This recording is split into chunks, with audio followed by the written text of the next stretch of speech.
Sejam muito bem-vindos a mais um Caso de Terça, e se você é novo por aqui, todas as terças a gente tem vídeo por aqui de casos sobrenaturais, bizarros, crimes reais e não solucionados. Então eu já te adianto que se você não gosta desse tipo de conteúdo, eu não te aconselho a continuar assistindo. Mas se você continua por aqui, já aproveita e se inscreve aqui no meu canal e ativa o sininho para sempre receber notificação quando sair vídeo novo. E também já aproveita e se inscreve lá nas minhas redes sociais, tem sempre bastante conteúdo novo, principalmente lá no meu TikTok. E também a gente fica um pouco mais próximo por lá. E hoje o caso é sobre o temido serial killer Joel Rifkin, que assombrou a cidade de Nova York nos anos 90. Então bora lá começar esse vídeo.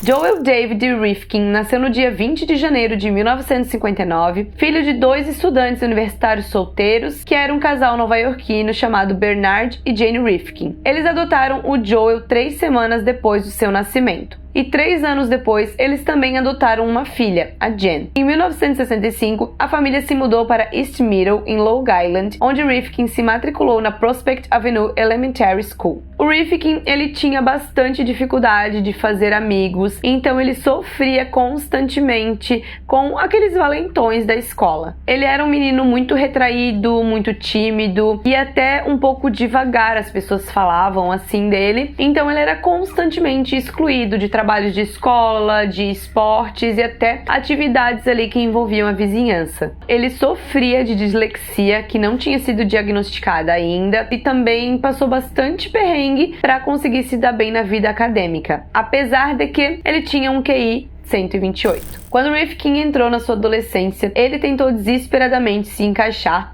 então ele acabou se juntando à equipe de pista com a esperança de fazer alguns amigos. Só que esses amigos dele frequentemente ficavam atormentando. Então ele acabou se frustrando muito com o atletismo e ele resolveu tentar se juntar com a equipe do anuário. Só que mesmo assim, os caras não perdoavam, acabaram roubando a câmera dele e ele foi até excluído da festa de final do ano. Então assim, nenhuma das tentativas dele deram certo. Todo esse maltrato que ele teve na infância, na adolescência, toda essa exclusão que ele teve, afetou muito ele. Ele começou a se isolar totalmente e viver num mundinho ali muito perturbado. Foi nesse momento que ele decidiu simplesmente que ele ia começar a esfaquear e estuprar mulheres. Então, em 1972, ele se inspirou no filme Frenzy, do Alfred Hitchcock, e ele se fixou na ideia que ele queria prostitutas. E nessa mesma época, os pais dele tinham dado de presente um carro. Então ele começou a usar esse veículo para pregar algumas peças, meio que trollar, né, algumas prostitutas ali da redondeza. E todo esse fascínio que ele começou a ter ia aumentar muito mais quando ele ingressasse em Nassau Community College em 1977. Ele frequentemente faltava às aulas e raramente aparecia em seus empregos de meio período, preferindo passar o seu tempo com prostitutas.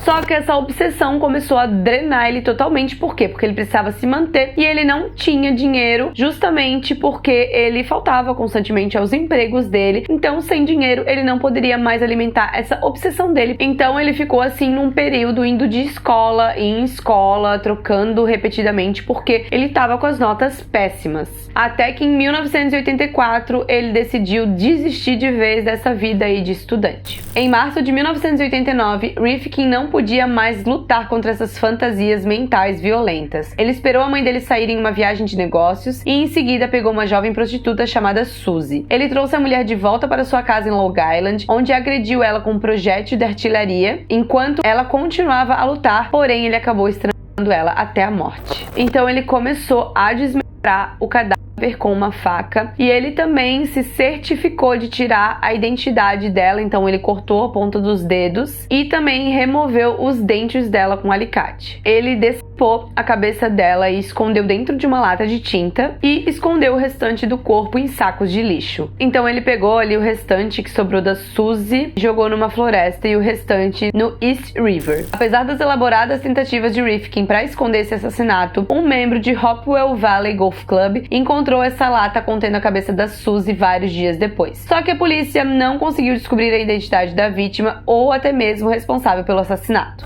Um ano depois, o Rifkin ele fez a segunda vítima dele, que seria a Julie Blackbird. E novamente ele esperou que a mãe dele fosse viajar e contratou essa prostituta e levou para casa dele em Long Island. Na manhã seguinte, ele começou a agredir a Julie, só que dessa vez ele usou uma perna de mesa e depois ele começou a estrangular. E a mesma coisa que ele tinha feito com a vítima anterior, ele desmembrou todo o corpo da Julie e colocou em vários baldes pesados de concreto e o que sobrou ele jogou novamente lá no rio. Em 1991, o Rifkin ele começou um negócio de paisagismo. Então ele começou a usar aquele canteiro de obras que ele tinha alugado para armazenar os cadáveres. Entre suas vítimas durante esse ano estavam as prostitutas Barbara Jacobs, Mary Ellen DeLuca e Yun Lee. Rifkin viria a estrangular 17 mulheres e a maioria viciadas em drogas ou prostitutas. A polícia raramente conseguia identificar as vítimas, muito menos o autor dos crimes. Em junho de 1993, o Rifkin ele estrangulou a prostituta Tiffany Bresciani e levou de volta para casa da sua mãe. E ao longo do caminho ele foi parando em algumas lojas, comprou corda, comprou lona, e isso enquanto o cadáver da Tiffany estava no banco de trás ali do carro escondido. Quando ele chegou em casa, ele tinha já enrolado ela numa lona e estacionou o carro dele ali na garagem. Depois disso, ele pegou o corpo, colocou num carrinho de mão escondido na garagem. Só que nessa época tava um verão muito intenso e aquele corpo ficou lá por 3 dias.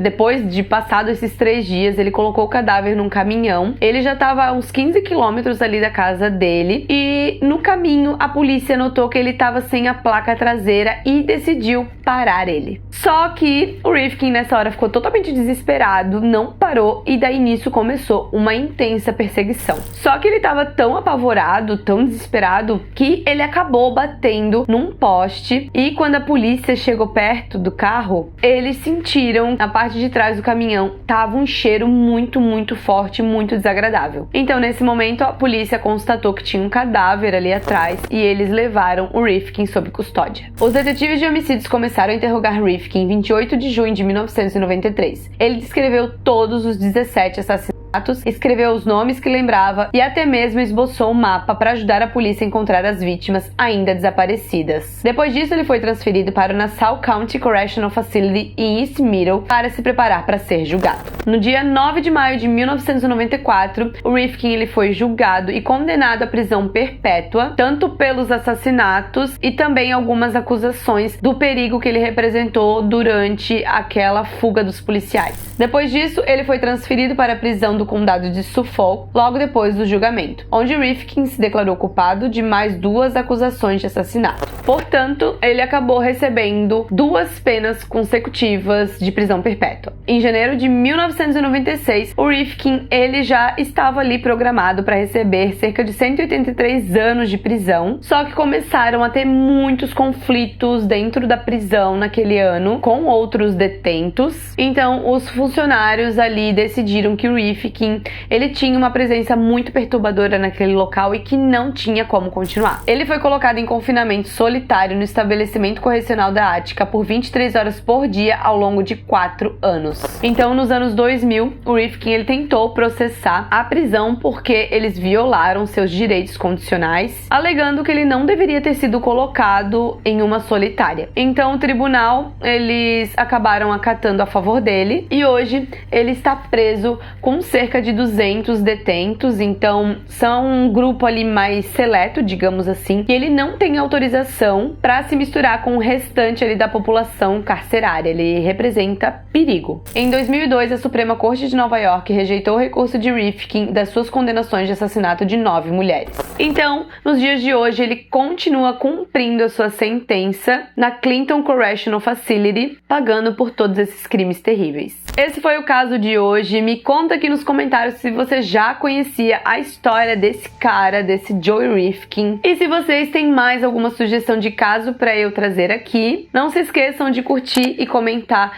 que isso me ajuda muito na entrega do meu conteúdo para mais pessoas que se interessem por esse tipo de canal. Muito obrigada por ter assistido até aqui, um beijo e até o próximo vídeo aqui nesse canal.